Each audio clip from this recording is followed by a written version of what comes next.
diving deep into your meditative soul. Feel there the peace and the stillness, leaving outside all the cares and worries of the day, all thoughts of yesterdays and tomorrows. Come into your temple of peace, your temple of silence.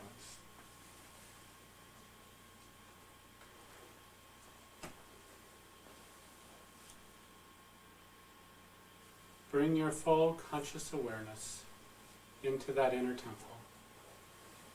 First, noticing your breathing. Whether you're breathing just on the top part of your lungs or whether you're breathing all the way down into your diaphragm. Without trying to change anything, just be consciously aware.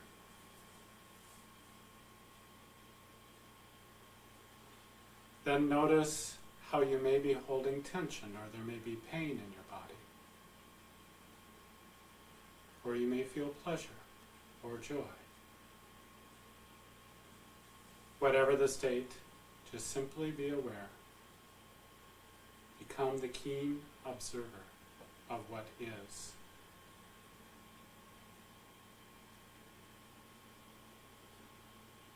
Going beyond the breath,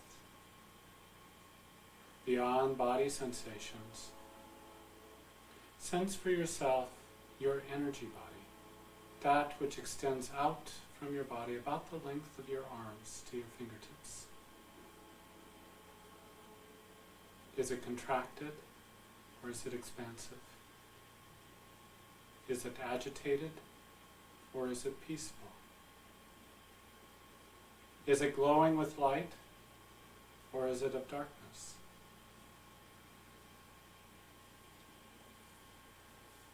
Again, just simply be the observer of what is.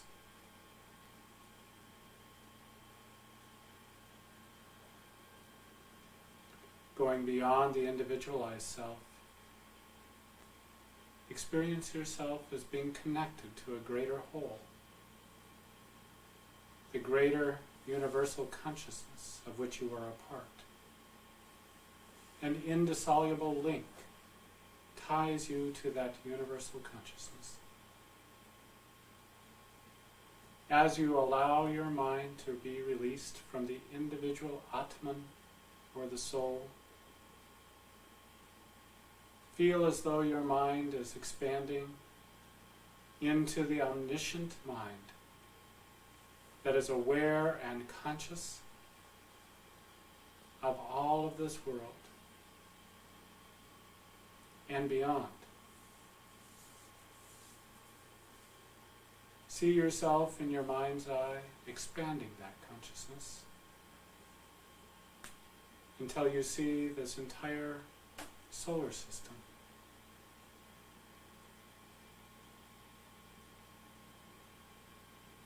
And beyond, expanding and expanding yourself to see this stellar system and thousands of stellar systems like it, all like bubbles floating in a vast sea. Go on expanding your consciousness within your mind's eye until you see not only this galaxy, but thousands and thousands of galaxies like it, all floating as bubbles in a sea. You are intimately connected to it, and yet somehow strangely beyond it all. In that connection to the universal omniscient mind, sense within yourself that there is no limit to the expansiveness of your own consciousness. Know yourself to be one with that.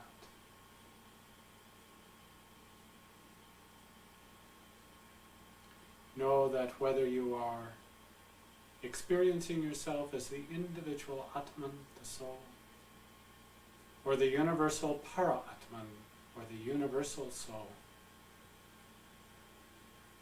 You are one and the same. But the entire universe exists right within your own being. And you exist within that universe. You are both the particular and the universal. Of this there is no doubt. In the beginning it may be an article of faith, but in the end it is absolute knowledge you come to through spiritual experience. And through this exercise you can connect yourself with the universal Para-Atman, the universal soul or self. And in truth there is no difference between the Atman, the purity of your soul, and the Para-Atman, the purity of the universal soul. For they are both one and the same. Sense your freedom and your universality of that.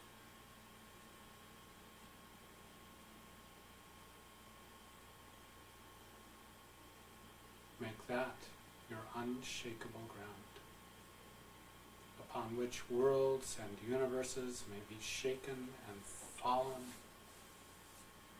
but you stand upon that firm ground of absolute knowledge.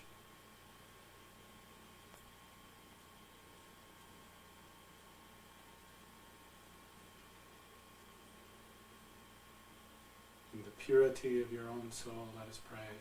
O Heavenly Father, O Heavenly Father, Divine Mother, Divine Mother, beloved Jesus Christ, beloved Jesus Christ, blessed Master, blessed Master, saints and sages of all religions, saints and sages of all religions, I bow to all of you.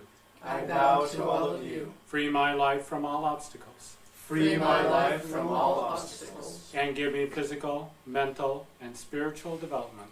and give me physical, mental, and spiritual development. Make my mind thy temple, Make my mind thy temple, make my heart thy altar, make my heart thy altar, make my love thy home.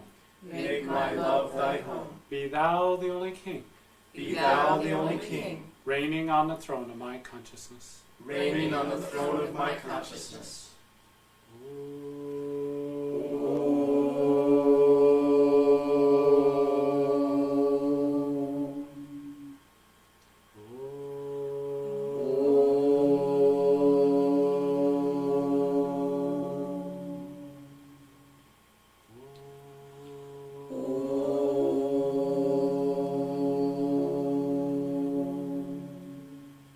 Peace, Peace, bliss, bliss. amen.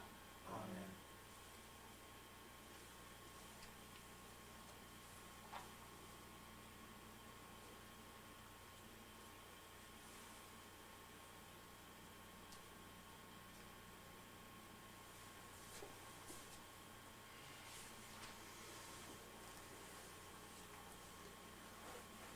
The reading tonight comes from Ramakrishna, the great master, Swami Saradananda.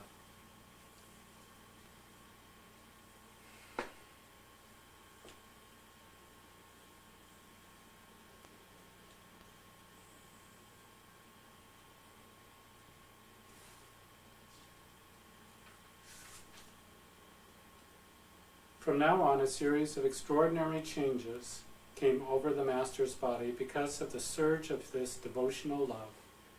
We have already made mention of the burning sensation in his body from the beginning of his sadhana. He had to suffer on many occasions from its excess. The Master himself pointed out its cause to us on various occasions. At the time of performing sandhya and worship, said the Master, I used to think, according to the scriptural prescription, that the papa purusha within had been burnt up. who knew then that there was actually a papa purusha within the body that could actually be burnt and destroyed? A burning sensation came on the body from the beginning of his sadhana. I thought, what is this disease? It increased by degrees and became unbearable. Various kinds of oils prescribed by the physicians were used, but it by no means alleviated. One day, while I was sitting under the Panchavati, I saw that a jet-black person with red eyes and a hideous appearance came reeling, as if drunk, out of this, showing his own body, and walked before me. I saw again another person of placid mien, an ochre-colored dress, with a trident in his hands, similarly coming out of my body. He vehemently attacked the other and killed him. The burning sensation in the body decreased for a short time after I had that vision. I suffered from that burning sensation continually for 6 months before the Papa Purusha was burnt up. We were told by the Master that a similar sensation came on him again, a short time after the burning up of the Papa Purusha. The Master had gone beyond the limits of Vadi Bhakti, or practice of devotional disciplines according to the scriptural injunctions, and became engaged in the service of the Divine Mother with Raga Mitka, or loving devotion, in the manner spoken of before. That burning sensation gradually increased so much he could not find relief, even though he placed a wet towel on his head and kept his body immersed in the waters of the Ganga for 3 or 4 hours. We shall describe elsewhere the easy means by which the Brahmani, when she came later, cured it, and pointed out the sensation owed its origin to his longing for the full vision of the Divine Lord and his pang of separation from him. The Master suffered again from the burning sensation in his body later, at the time of practicing Madhura Bhava, the sweet mood of spouse of God. Haredi said, the Master then suffered from a pain and a burning sensation similar to what one feels when a pot full of live embers is placed on one's chest. He suffered long from that sensation, which came on him from time to time. A few years after his sadhana came to an end, he became acquainted with Kanilal Gosal, a lawyer from Barasat, who was an advanced sadhaka of Shakti. He advised the Master to put on his person an amulet encasing the mantra of his chosen ideal. That sensation came to an end when the amulet was put on.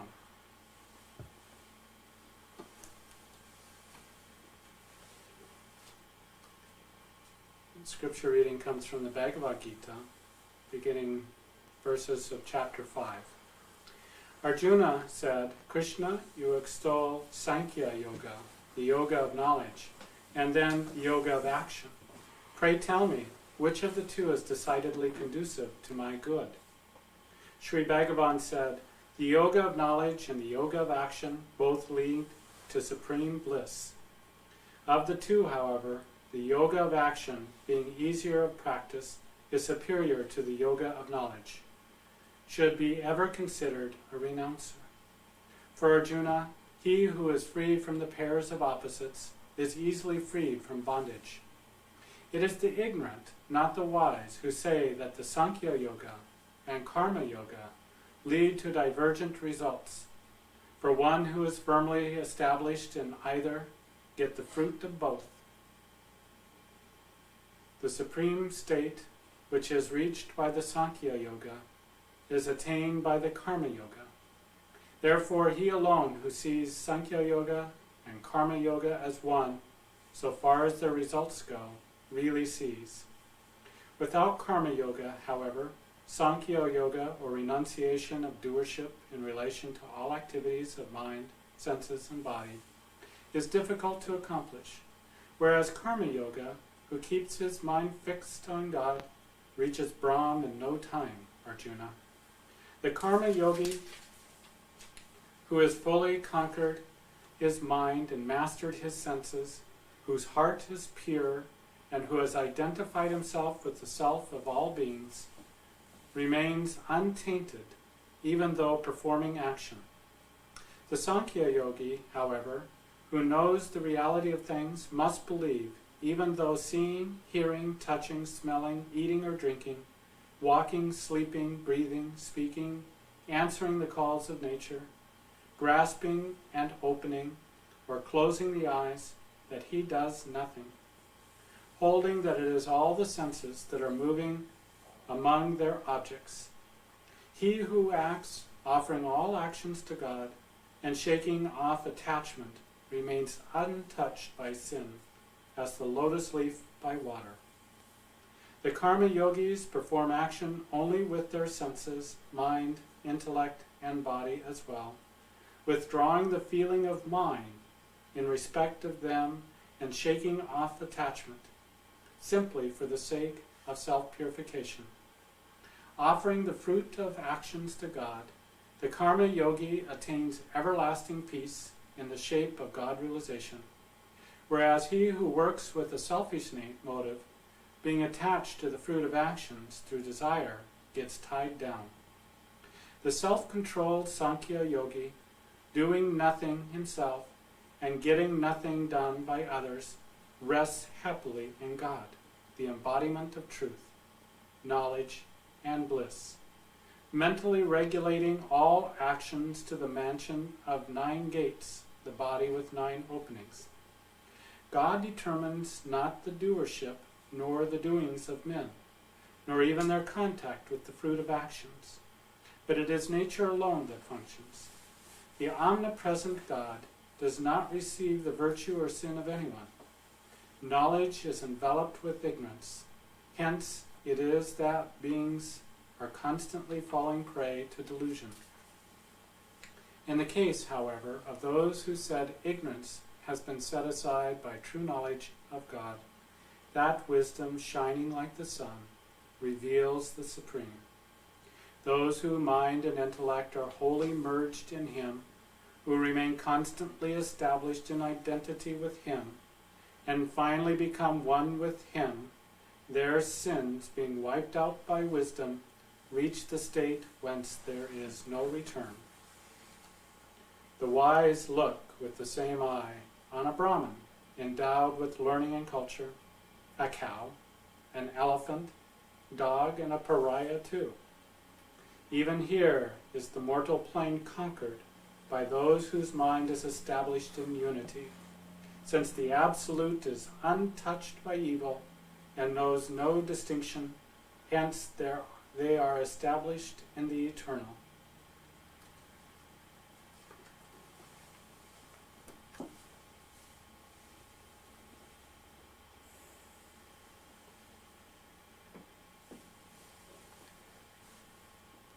I'd like to speak this evening on becoming established in the eternal.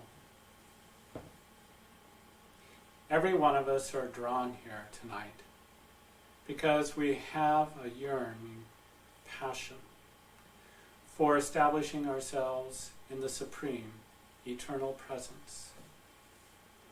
Perhaps at first it comes with an inner knowing, but is incomplete. So it is an act of faith that we start upon any spiritual path, hoping, perhaps stronger than hope, yearning for something greater in our lives, somehow knowing, somehow not knowing what it is that we are headed for. With each and every step that we take in the direction of our spiritual sadhana, or our pathway to God, we come into connection with those circumstances that are perfectly designed for us in order to transmute the human into the divine. In truth, the divine has never left us. It is as if you were to look back on your life now and see yourself as a young person, perhaps in elementary school. The elementary school child is a part of who you are now. Its experiences, along with your memories and thoughts of who that person was, the impressions formed upon your conscious and unconscious mind, all become a part of who you are.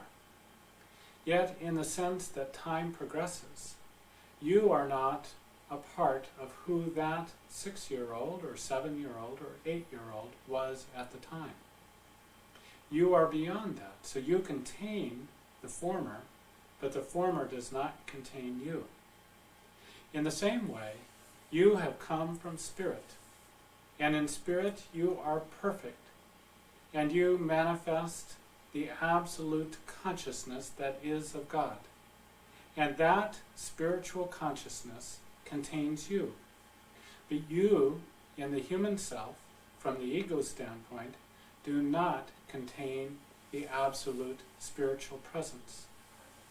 In order to regain that supreme state of eternal consciousness, we have to go through those experiences that lead us from the human, so to speak, or this individual consciousness, ego consciousness, that is connected with this body, and merges itself into the absolute eternal consciousness. In the visualization that we did tonight, we went through the steps of merging that consciousness through the mind's eye from the individual into the divine. Now, when you do that, and the truth of that experience comes upon you, even as in the visualization, you still felt that you were yourself, only in a much expanded version. And in the same way, when you get that full realization, you don't feel as if you have become somebody else. Rather, you feel as if you have truly become yourself. That the great divorce that happens between the individual Atman, or the soul, and the universal Para-Atman, or the universal self, is nothing but an idea, a delusive thought. And when that delusive thought is overcome, you discover who and what you truly are. Now, when we go upon this earth plane, and we think of ourselves as a small individual trying to make our way upon the spiritual path or upon the human endeavors, field of human endeavors, we don't sense that we are one with that universal consciousness. We feel as if we are alone somehow, that there is something that is missing in our lives. And this is a built-in mechanism that when we tire of all the things that the world has to offer us, and we see that it is basically a repetition, that no matter how much wealth we get, no matter how many spouses or children or all the other things this world has to offer us, nevertheless, it has a change of names and forms along the way, but there is a sameness about it. And in that sameness, we experience a kind of dullness of spirit, and we reach out and we yearn for something greater. Sri Yukteswar talked about leaving this body and going up into astral consciousness. And there we meet many, many people. People we have known not only in this lifetime, but all of our other lifetimes. Well, needless to say, we meet not only people who are just acquaintances, but we meet mothers and fathers from many lifetimes. We meet children that we've had from many, many lifetimes. We meet spouses and those who we thought we loved especially and that we had committed our lives to, perhaps. And by meeting many, many of these, we can't decide on who to love especially. You see, so we get confused. There's what can we do? Because we've had so many mothers, we've had so many fathers, we've had so many lovers, we've had so many husbands, we've had so many wives. And as an individual, we've not even just been exclusively a male or a female, but we've experienced both sexes. And so we can't even become exclusively attached to one sex or the other, but rather we see ourselves as one. Some of the representations of Shiva in India show this by splitting Shiva right down the center. On the left side is the female side, and on the right side is the male side. And so he is the full complement of both male and female. Now, while we reside in a physical body, and we have a male body or a female body, nevertheless, we have the consciousness or the energy of both the male and the female within us. Now, you may say, in a general context, that the female carries more of the feminine energy with her, and those have certain characteristics.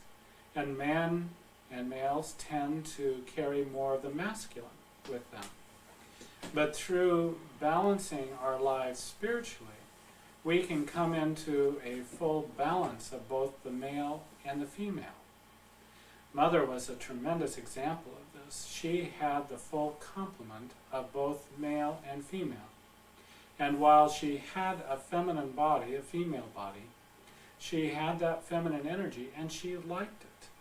She didn't believe in kind of merging the sexes together and having a unisex. She liked having a feminine body, she liked having that feminine energy, and she used it to its fullest expression. But she also had a large dose of the masculine energy, and she could be in the prototypical kind of male energy. She could have a lot of that outward energy. She could be very forceful. She had a fine, fine intellect, the greatest that I've ever known, and she had that wisdom nature.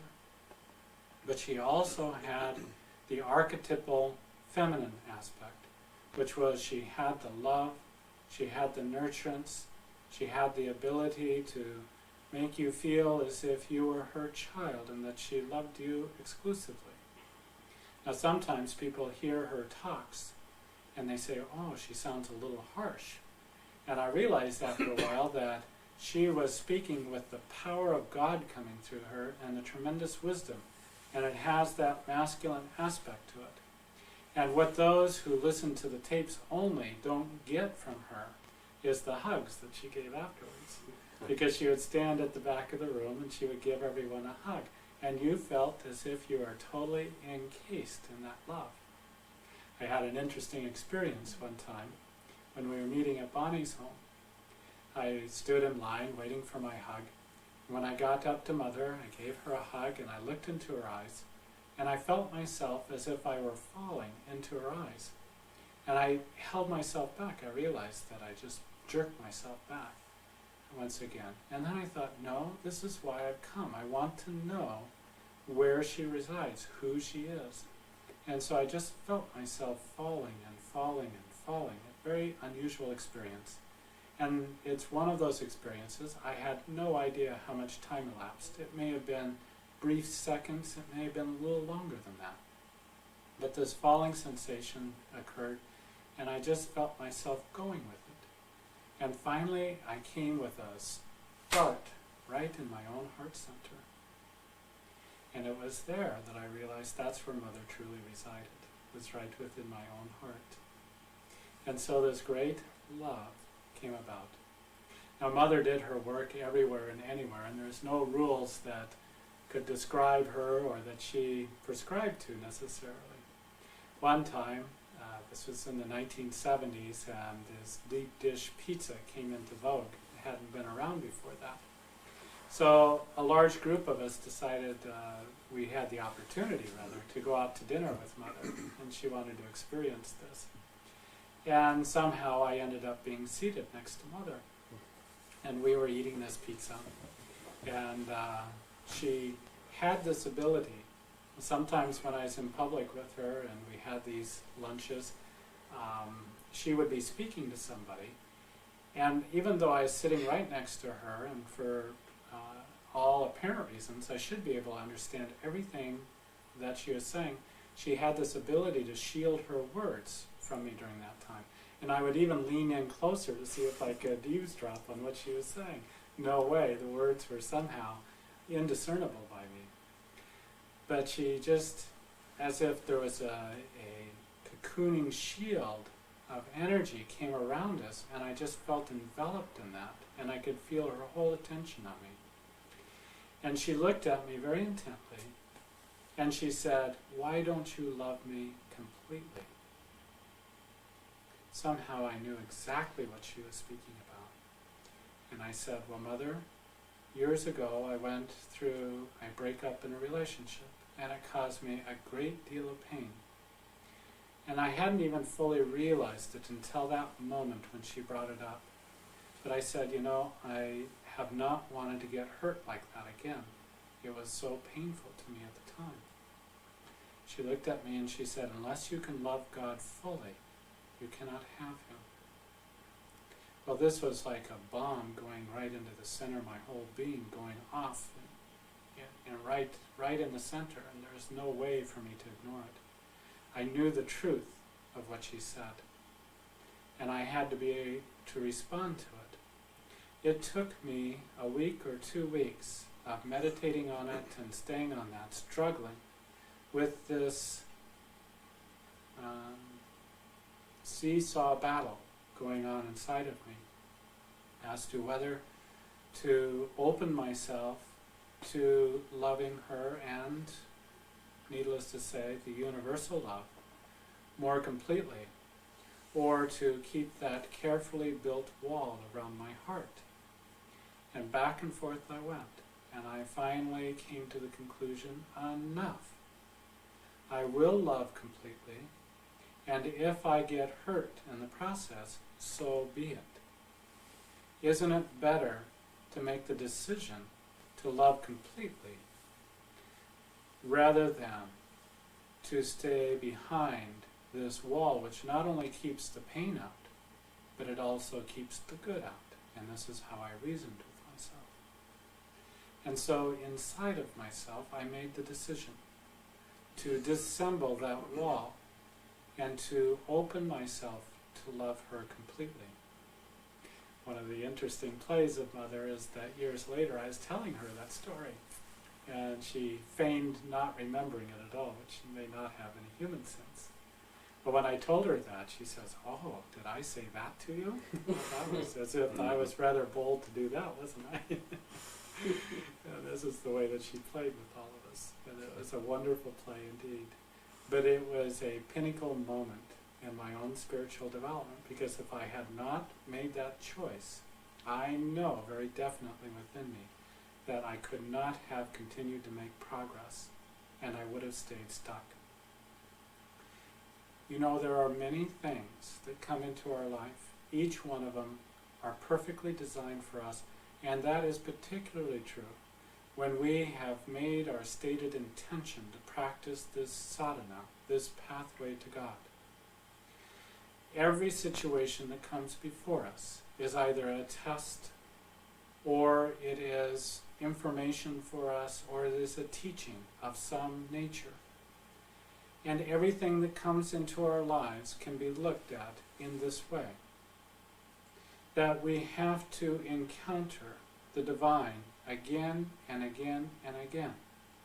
And it is not that God withholds Himself from us, for that infinite, omniscient, all-powerful consciousness is never withholding itself to us, but rather it is the successive layers of ignorance that we have built with our own hands, even in times unremembered, that bring us into this encapsulated state where we live in ignorance of our oneness with that consciousness. And fear comes up, anger comes up, lust comes up, greed comes up, and they challenge us to take us back into the encapsulated world of the ego. And it is only by rooting our consciousness firmly in the divine, with courage and steadfastness, willing to brave whatever comes. And it is not necessarily that we do it perfectly. It is not usually the case that the sadhaka, or that one who is the spiritual aspirant, does everything perfectly. But the greater question is, do we learn from our experience, and do we get back on the path if we make a mistake? Mistakes will occur. But the main thing is that steadfastness, the steadiness of mind, the determination, always keeping forward in our thoughts, our intention. Now, most of us make this path much more difficult than it needs to be, because we get caught up in the seesaw battle. Do I really want this, or do I want something else? Do I really want to go straight to God, or do I want to just settle for some things in my life now? Now, there is nothing in this world or in this life that is not of God.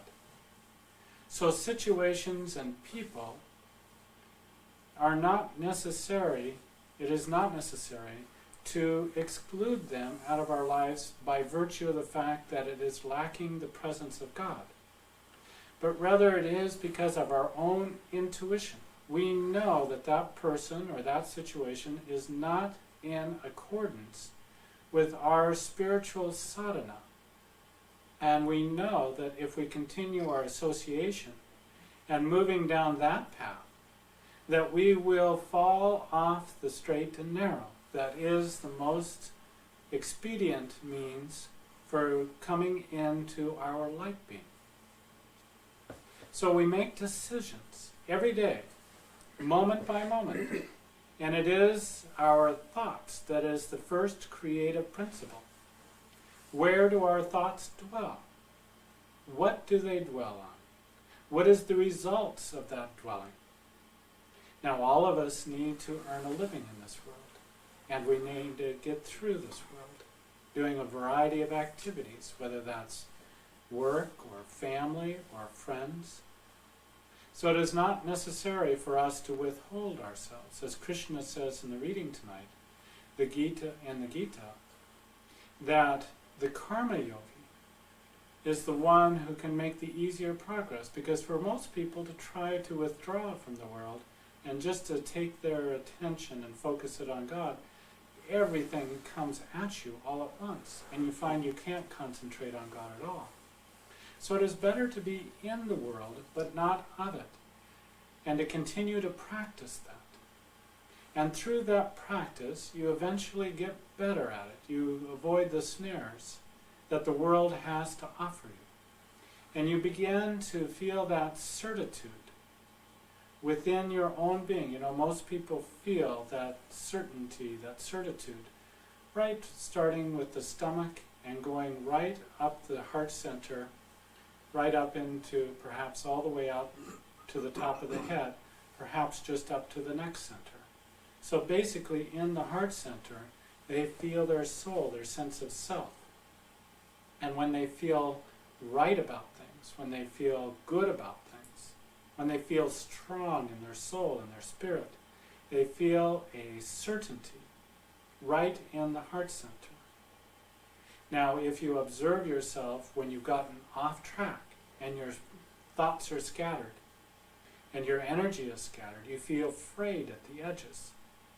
You feel as if yourself is all out there on the edges of your aura, or this light body of which you are a part. And so, just like a centrifuge, where scientists put some essences of a variety of materials and they start spinning the centrifuge. And in some cases, what they're looking for is right at the center, and all the dross, all the unwanted materials get spun out to the far edges. And that which is right in the center is the purity of what they're looking for. In the same way, your sadhana will begin to pick up this centrifugal force within you, and it will start to spin out that dross to the outer edges.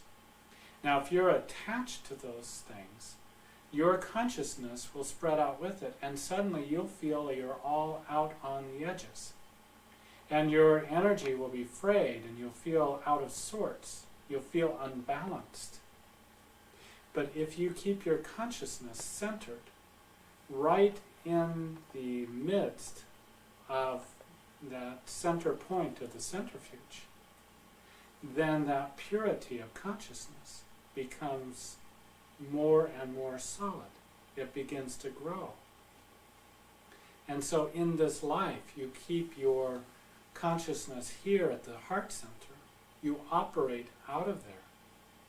And you keep yourself focused there. And through that practice, you grow in that centeredness. And then you don't identify with all those activities that draw you outward, outward, outward. And they destroy your peace. They destroy that openness to your own guidance because you're drawn and attracted by everything out there. The compass that determines your direction is right here, right in the midst of you, right in the center of you. And if you just try to please everybody else in your life, that becomes your compass. And so one time your setting is over here and another time over there, and it gets scattered just depending on who you're around, and you totally lose yourself in that. But if you keep that compass centered right inside of you, then your direction is sure, and it's steady, and it's certain. And gradually that sadhana begins to distill itself, and that fire grows up inside of you, and that is the fire of the kundalini. And it begins to burn out all the dross, and that is part of the purification also. And you keep yourself cool during that time. It's very important. Fortunately, we have ice in this part of the country. And it's very important to keep yourself cool as that happens, because otherwise you can do damage through the destruction of the electrolytes within your system. And gradually you can, as I say, do damage to your nervous system and to your brain system. And that is counterproductive, of course. So you want to keep yourself cool. You want to keep your thoughts cool. And you do that by keeping them on God. And gradually this fire burns through the dross, and burns through the dross, and burns through the dross. And when the dross is completely destroyed, then the fire leaves, because there's no more fuel for it, see? And what before was creating this fire that was burning this dross is just pure spiritual light and energy that goes up your spine into the higher regions of your brain and emanates out from your whole being. Now, different aspects of the sadhana can be painful and be difficult, but it's all part of the pathway back to God. And what we need is a steady mind that is purposeful, that has decided its intention. And that requires maturity, mental, emotional maturity. And that is something that is essential to develop along the way. And we do it by practice. And we do it by clarifying what our purpose is, by clarifying who we are, and keeping that compass centering right in our own being. And this is the way that leads us to our own supreme consciousness. And we come to the end of our sadhana by that complete and whole realization of the Supreme Self within. And then we look back on all the experiences and we think, thank God. Thank God that these elemental forces with the Supreme Divine Consciousness came into my being and created all the conditions necessary for my sadhana. And that I was doing nothing but facing myself, time and again, time and again. And when I wanted to say, God, why have you created such a rotten world? And why have you made all these things so difficult? That we realized that it wasn't the Supreme Consciousness, but it was this individualized consciousness that created everything that we were facing. And that it was of our own doing. And you know, like good children, we have to clean up our own mess. And unless we do so, it doesn't happen. It doesn't happen. But we get help. We get help. That divine consciousness comes in and it helps us. And we could not do it without that. years ago, I believe the year was 1976, I was traveling in London. And it was during a time of very intense sadhana for me. And I had purchased some tickets, a ticket to go across the channel over to Amsterdam. As I walked away from the ticket office where I had purchased these at, I noticed that the date was wrong that they had put on it. I went back to the ticket office, and it was just 5 minutes after 6. They closed at 6, and I knocked on the door. They were all in there working at their desk, but the door was locked. And they pointed at the clock, indicating that the time was past for when they would entertain any customers. And I held up my ticket to the window, and I said, "You put the wrong date down here." They wouldn't move from their desk. They wouldn't open the door. And for some reason, as is the case during sadhanas, many strange things happen, but I just burst into tears. And I was wandering the streets of London, really inconsolable. I had no idea where I was walking. And the tears were pouring down. And I just felt so alone, and I felt so disconsolate. And to the point where I just was in this haze. And suddenly, I felt as if an arm came across my shoulders, and I was startled. I looked around, and there was no physical presence there. But there is a definite weight and presence on my shoulders. And in my mind's eye, I saw this arm of light across my shoulders, and giving me comfort and support. And suddenly it transformed an experience that had just been devastating in one moment. And in the next moment, it was uplifting, and I felt so taken care of. I felt so comforted in that. So wherever you go in this world, there is that presence, and that's what it means that God is equally present everywhere. There is no place that you can go that this presence is not there. I think I've told the story before when I was in the Sahara Desert and traveling there. And it was in the mid-afternoon one day, and I smelled Mother's perfume. She wore this one perfume called White Lilac. And I smelled her perfume so clearly, and for minutes it was there. Well, as I said, I've been traveling in the Sahara, and I hadn't taken any showers.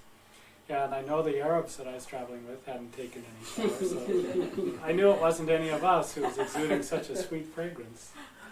And it was so wonderful to be in a distant place and to smell that perfume, and it just brought her presence so close and so near. Excuse me.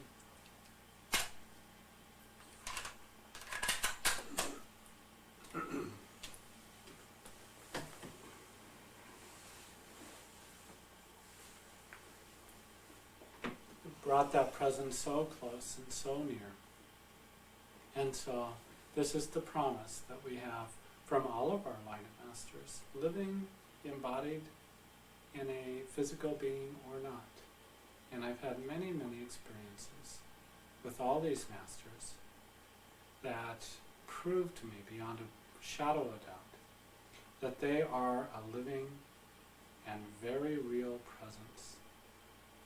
Now sometimes people say, I don't know, I see these pictures of the saints and different people and images of God in some of the devotees' homes. Do I need to have that too? And the answer is no. That for some people, that relationship and that presence is strengthened through reminders such as things such as this. And for others, it's an internal connection, and the exterior is not a necessary thing. So there's no right or wrong around that. It's simply what invokes within you the feeling of the Supreme, what helps to remind you of that eternal presence. And for some, it is pictures, some others it is statues, some others it is repeating the name of God, but whatever it is, make it something that endears God to you, that makes God feel as if it is an indispensable presence in your life. And make it feel as if it is close as your nearest and next breath. as close as your next thought, as close as the next sensation or feeling coming through your body. And when you see that it is the divine intelligence and life that is responsible for every feeling, for every thought, for every breath that you take, then you are very close to the kingdom of heaven within you. And it is coming through a purification of the mind, as it gradually gets purified, that this becomes an ongoing remembrance and an ongoing presence within you. And this ever new, ever expanding, ever joyful presence is the kingdom of heaven within you. And that your life is guided moment to moment by that presence. And you never experience separation again. Rather, it is the fullness of your oneness with the divine presence. I want to just stop there and see if there are any questions about the talk tonight or about practicing your own sadhana that have come up in the last week. David, I'd like to tell the people about what happened regarding George, is it George Jackson or George Johnson at the Song of the Morning Ranch? I felt very strongly internally directed that evening that he first met you, to introduce you, and you had gotten up from the dinner table and walked out to the balcony. And so I introduced you and we had a little conversation going there. And he kept smelling incense. And he was downwind of you because the wind was blowing off the lake. I just thought that was remarkable. And he remarked on it several times. Right? It was just because it was undeniable, unmistakable to him. And he was saying, he knew it was coming directly from you. There was nothing upstream of it. It's an interesting, odd story. Really. I don't know what it means. It's wonderful. Seems to happen on many occasions. Drew his attention to it, didn't it? Drew his attention. I have no idea what the means is for them. All part of God's play.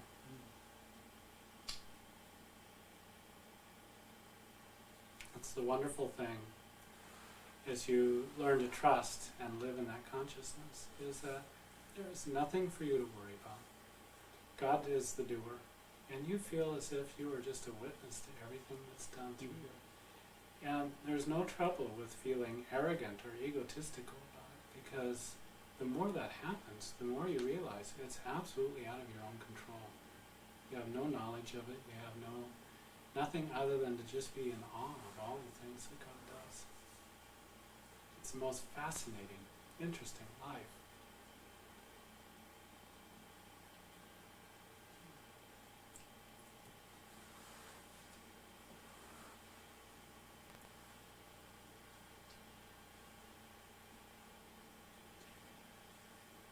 My only question is, how do you get from A to Z?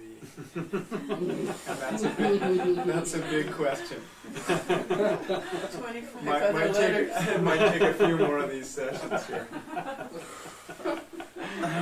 Well, it's called learning your ABCs. That's right. It is, in one sense, it can feel like a long, long journey. And in another sense, God is as great and as full in you right this moment as that presence has ever been. And that there is nothing that separates you in reality from that presence. So sometimes, because we're used to being the doer, we think we need to create something. We think we need to make something happen. But as Papa has said so often to Mother, don't be like the baby monkey who's clinging to the mother's neck, jumping from branch to branch, because oftentimes the monkey falls and hurts itself. Be rather like the baby kitten who sits on the ground and meows for its mother. If in this moment you can open yourself to this divine perfection that exists within you already, it's not a matter of creating it, it's not a matter of becoming it, it's not a matter of traveling to it, it's simply being it And you are in truth and in reality already that. And accept it. Accept it in whatever form it deems to come to you in this moment. Now, that may be something that feels very familiar to you. It may be the form that you're most comfortable with. This sense of ego, this sense of body. But accept that as the divine presence within you in this moment. Because you couldn't breathe, you couldn't think, you couldn't have your being without that presence being in full residence in you right now. So what you deem to think as something separate from God is in truth not separate at all. So accept to your greatest capacity that you have in this moment that who you are is God in human form. And never let that thought leave you. So that every experience that you have is God experiencing its life through you. However limiting, however frail, however we judge it to be as being different from God, give no power to that thought that it's separate from God at all. Accept yourself fully as a manifestation of divine consciousness. And you see, there's nothing new in that. There's nothing to create. There's nothing to become. You are that. And by accepting it, you create an opening within your own consciousness as a link towards that divine consciousness. And if you just do that one thing and stay in that remembrance to the best of your ability, then God will do everything else. That's, you see, God is a respecter of our own individual will. And we've given so many messages. I want to do this. I desire this.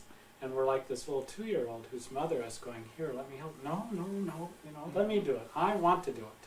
Mm-hmm. God says, all right, you give it a try. But the moment we say, God, you help me. I've made a total mess out of this. I have no idea how to pick up the pieces to this one. And that divine intelligence comes in and starts working on our behalf. And it's our invitation. And we just keep issuing that invitation again and again and again. And don't assume that whatever level of consciousness you're in is separate from that. That is God manifesting itself through you. And it is coming to you in a way that you can understand it. If God came into you in its full splendor and light, it would be so overwhelming to the consciousness that we would simply blank out. We wouldn't be able to go with it. So we have to grow gradually, not because there's any limit to divine consciousness, but because the way we constructed our own consciousness has created a limitation in it. And so gradually we expand, and then we contract. We kind of go back into old lifestyles and we go, well, why do I do that? Why has that happened? Well, it's because we've had enough of that growth for a moment, and we just kind of want to return back to where we feel familiar at. And so we grow again, and we contract again.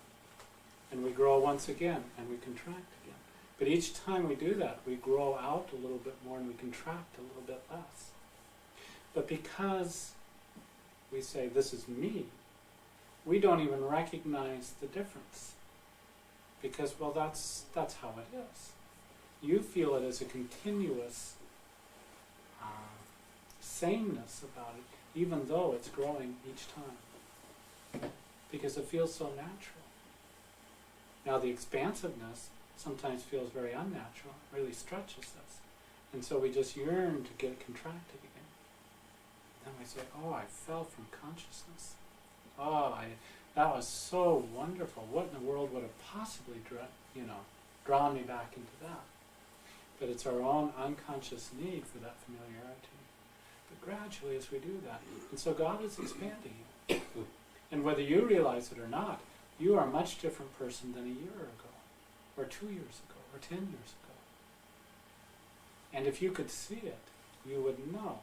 Now, because the psychological material seems very much the same, I'm still struggling with the same things here. We feel the sameness of it. But the reality is, we've grown a huge amount. So accept all of that. And through that acceptance, there's a saying that all who received the Christ gave he the power for them to become the sons of God. That's not an exact quote, but it's paraphrased. But receive, you see? To receive. To open yourself to receiving. And all the tension in sadhana is our reluctance to receive. And when we just open ourselves, when I made that decision to love completely, see, it didn't happen all just in a moment, but I made that decision. My purpose became clear. Now that took time and time and time to really open myself. And I'm still working on that and opening and opening. But that became the moment that I made that change. And so that turned a corner for me. So, in this same way, this can be a moment for all of us to make that deep internal decision to open ourselves and to receive the purity of that consciousness and that light, whatever the cost, without measure. And it's scary at first because we don't know what the cost is going to be. But it's just like anybody starting a positive endeavor. They don't know what it's going to entail. But they never look back and say, I wish I would have stayed in Podunville. Right.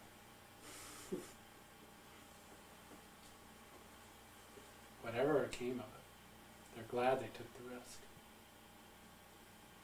Because not to do that would be not to grow. So, from getting to A to Z is accept Z. Accept the whole gamut, just like a symphony orchestra playing in you. And however God chooses to express himself in you, accept that that is God in your life, being the doer. And you are simply the witness. Now, that's not hard. No. Being a spectator is usually not hard. It's the lazy man's way to enlightenment. Sounds like a good book. I once was listening to a consultant for looking at efficiency around the workplace and that kind of thing. He says, anytime I go into an organization, I look for the smartest and the laziest person in the place. And they'll always find the most efficient way to do things. So we don't need to be lazy, but we can be efficient.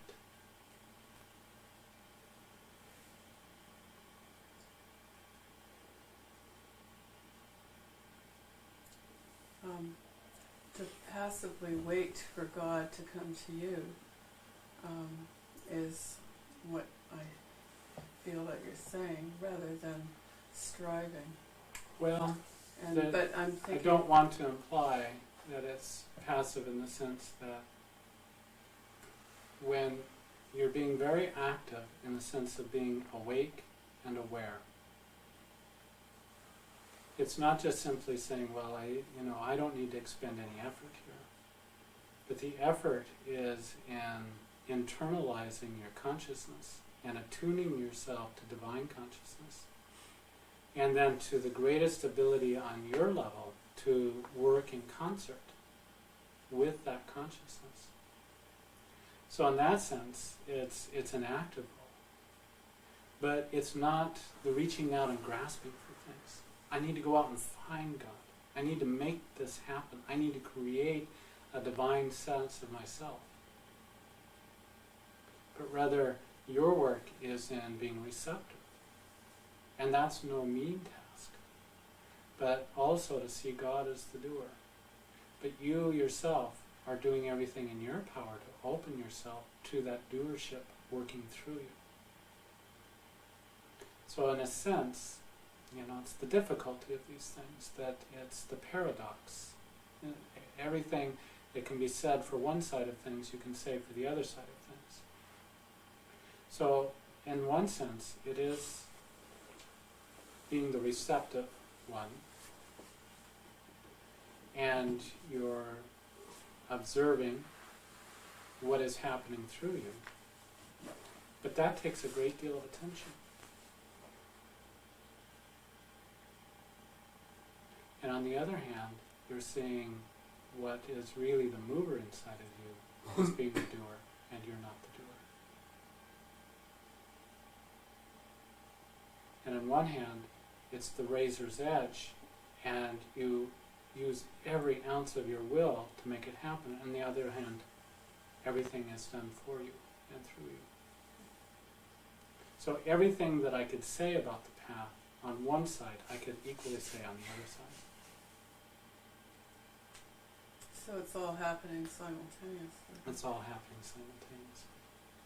So how do you explain Mataji urging Mother to ask Papa over and over again for God realization? Yes, why not? I think when you have a strong will and you're used to making things happen in this world, you know that your advice on letting God come in is good advice. Mm-hmm. It's both. We're both doing our very level best. But look at the nature of what you commented on. Mother was asking Papa for realization, and Mataji was egging her on. Now, in one sense, she's being a very strong personality and using her will by pestering Papa for realization. That's an active thing to do. Mm-hmm. But look at what she's requesting. She's requesting Papa to do it for her. You can't escape the paradox. Mm-hmm.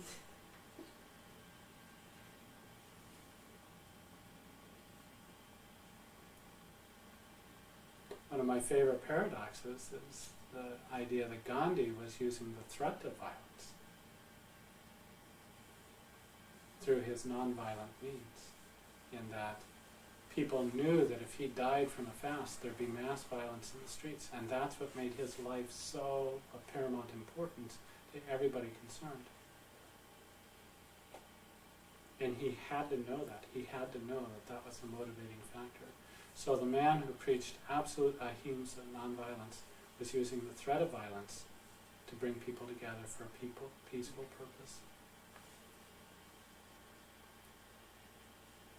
In this material world, there is no way to escape the paradox of things.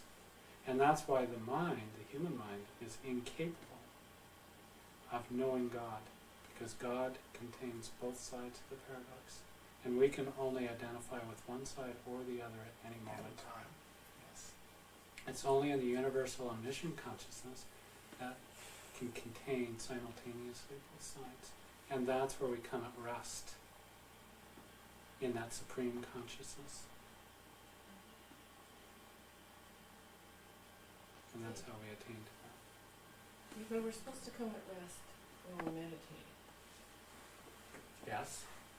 And I have a real difficulty with that in terms of I want very hard to reach that point. Yes. And I try my hardest to get there, but it doesn't Yes. happen. Yes.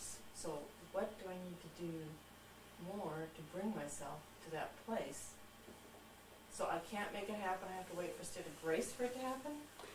You can maintain an awake and aware state and open yourself to the grace coming in you.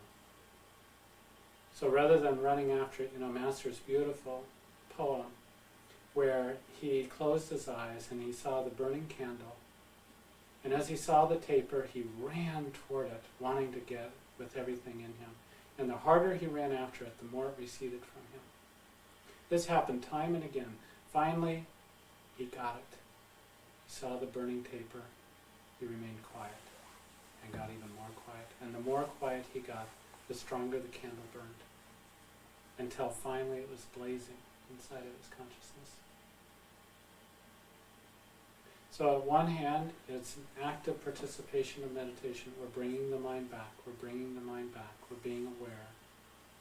But in another sense, in ourselves, or through our own will, through our own volition, we cannot make realization happen.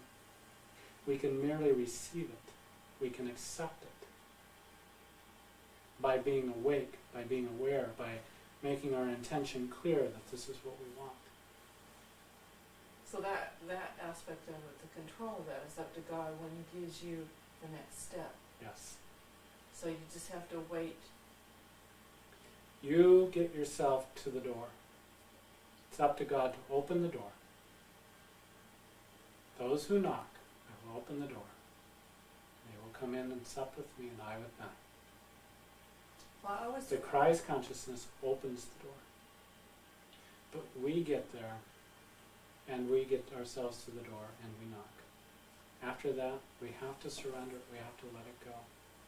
It's out of our hands. But we stay there.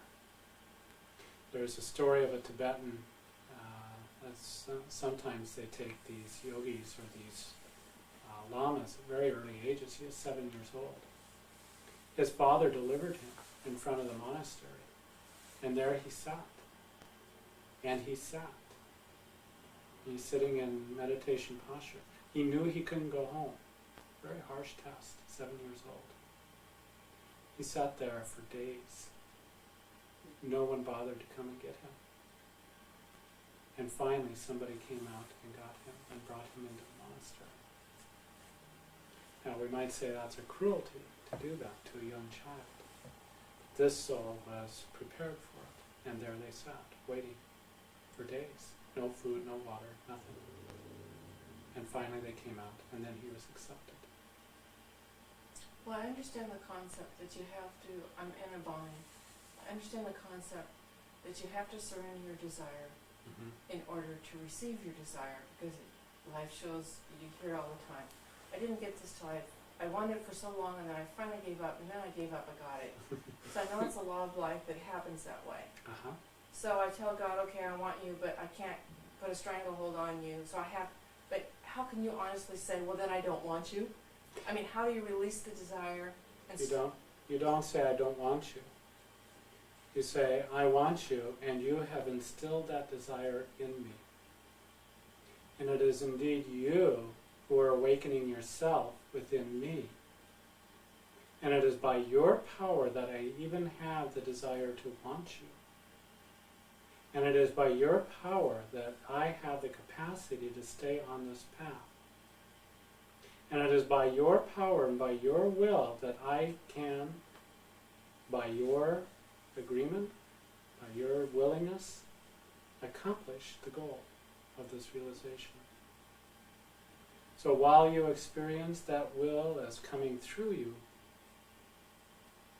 nevertheless you see it as coming through you, not from you. So you take no sense of the ownership, even though that desire is being expressed through you. And here I sit, not of my own volition, not of my own power, but because you have willed it. And I will sit until you will for something else for me to do. And that is all I know. And my mind cannot grasp any more than that. So I do what I do because I feel an injunction to do it within.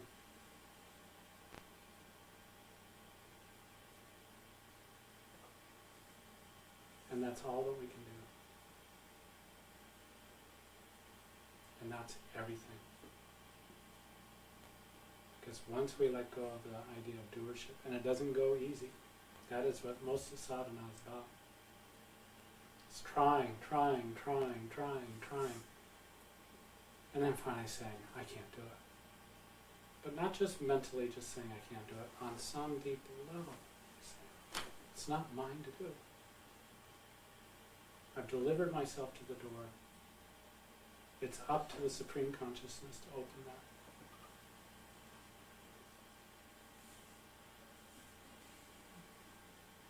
So, we turn our face to God, but even more importantly, God turns His face to us. What we do is a small little percentage, but it's essential. If we don't do it, the rest doesn't happen. Right. So we have to do our part. But recognize by what power realization comes. It does not come by our own injunction. becomes because the Supreme Consciousness has decided to awaken itself in us. And it's inspiring us and it's giving us the power to do that.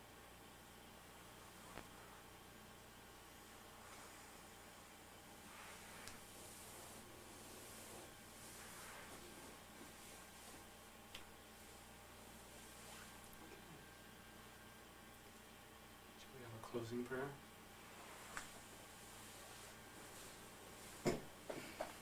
O Heavenly Father, O Heavenly Father, Divine Mother, Divine Mother, I feel the wonder and the beauty I feel the wonder and the beauty of Thy glorious presence of Thy glorious presence in every part of my being. in every part of my being. My heart is bursting with my love for Thee. My heart is bursting with my love for Thee. I kneel in adoration at Thy feet I kneel in adoration at Thy feet and surrender myself to Thee. and surrender myself to Thee. I feel the power of Thy perfection I feel the power of Thy perfection surging in every cell of my body. surging in every cell of my body. My mind and my intelligence My mind and my intelligence are radiant with Thy healing light. are radiant with Thy healing light. My soul is filled with the ecstasy and bliss My soul is filled with the ecstasy and bliss of my communion with Thee. of my communion with Thee. I and my Father are one. I and my Father are one. Blessed Spirit, I am He. Blessed Spirit, I am He.